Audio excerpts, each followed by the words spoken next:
vibeBooks presents The Goblin and the Huckster by Hans Andersen. Content: The Goblin and the Huckster. There was once a regular student who lived in a garret and had no possessions, and there was also a regular huckster to whom the house belonged and who occupied the ground floor. A goblin lived with the huckster because at Christmas he always had a large dishful of jam with a great piece of butter in the middle. The huckster could afford this, and therefore the goblin remained with him, which was very shrewd of the goblin. One evening the student came into the shop through the back door to buy candles and cheese for himself.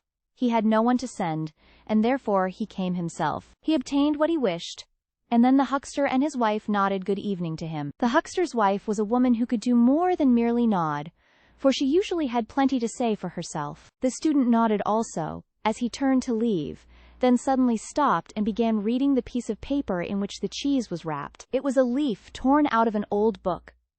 A book that ought not to have been torn up, for it was full of poetry. "Yonder lies some more of the same sort," said the huckster. "I gave an old woman a few coffee berries for it. You shall have the rest for 6 pence if you will." "Indeed I will," said the student. "Give me the book instead of the cheese. I can eat my bread and butter without cheese. It would be a sin to tear up a book like this. You are a clever man and a practical man, but you understand no more about poetry than that cask yonder." This was a very rude speech, especially against the cask, but the huckster and the student both laughed, for it was only said in fun. The goblin, however, felt very angry that any man should venture to say such things to a huckster who was a householder and sold the best butter. As soon as it was night, the shop closed, and everyone in bed except the student, the goblin stepped softly into the bedroom where the huckster's wife slept, and took away her tongue, which of course she did not then want. Whatever object in the room he placed this tongue upon immediately received voice and speech, and was able to express its thoughts and feelings as readily as the lady herself could do. It could only be used by one object at a time, which was a good thing, as a number speaking at once would have caused great confusion. The goblin laid the tongue upon the cask, in which lay a quantity of old newspapers. "Is it really true," he asked, "that you do not know what poetry is?" "Of course I know," replied the cask. "Poetry is something that always stands in the corner of a newspaper and is sometimes cut out. And I may venture to affirm that I have more of it in me than the student has, even if I am only a poor tub of the huckster's." Then the goblin placed the tongue on the coffee mill, and how it did go, to be sure! Then he put it on the butter tub and the cash box, and they all expressed the same opinion as the waste paper tub. A majority must always be respected. "Now I shall go and tell the student," said the goblin. With these words he went quietly up the back stairs to the garret, where the student lived. The student's candle was burning still, and the goblin peeped through the keyhole and saw that he was reading in the torn book which he had bought out of the shop. But how light the room was! From the book shot forth a ray of light which grew broad and full like the stem of a tree, from which bright rays spread upward and over the student's head. Each leaf was fresh, and each flower was like a beautiful female head, some with dark and sparkling eyes, and others with eyes that were wonderfully blue and clear. The fruit gleamed like stars, and the room was filled with sounds of beautiful music. The little goblin had never imagined, much less seen or heard of, any sight so glorious as this. He stood still on tiptoe, peeping in, till the light went out. The student no doubt had blown out his candle and gone to bed, but the little goblin remained standing there, listening to the music which still sounded, soft and beautiful, a sweet cradle song for the student who had lain down to rest. "This is a wonderful place," said the goblin. "I never expected such a thing.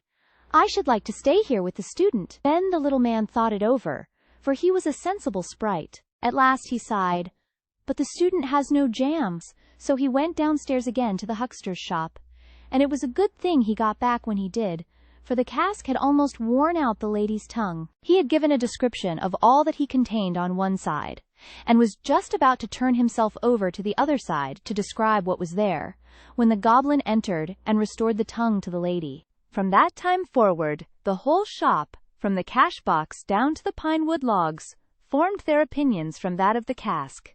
They all had such confidence in him, and treated him with so much respect, that when, in the evening, the huckster read the criticisms on theatricals and art, they fancied it must all come from the cask. After what he had seen, the goblin could no longer sit and listen quietly to the wisdom and understanding downstairs. As soon as the evening light glimmered in the garret, he took courage, for it seemed to him that the rays of light were strong cables, drawing him up and obliging him to go and peep through the keyhole. While there, a feeling of vastness came over him, such as we experience by the ever-moving sea when the storm breaks forth, and it brought tears into his eyes. He did not himself know why he wept, yet a kind of pleasant feeling mingled with his tears. How wonderfully glorious it would be to sit with the student under such a tree! But that was out of the question.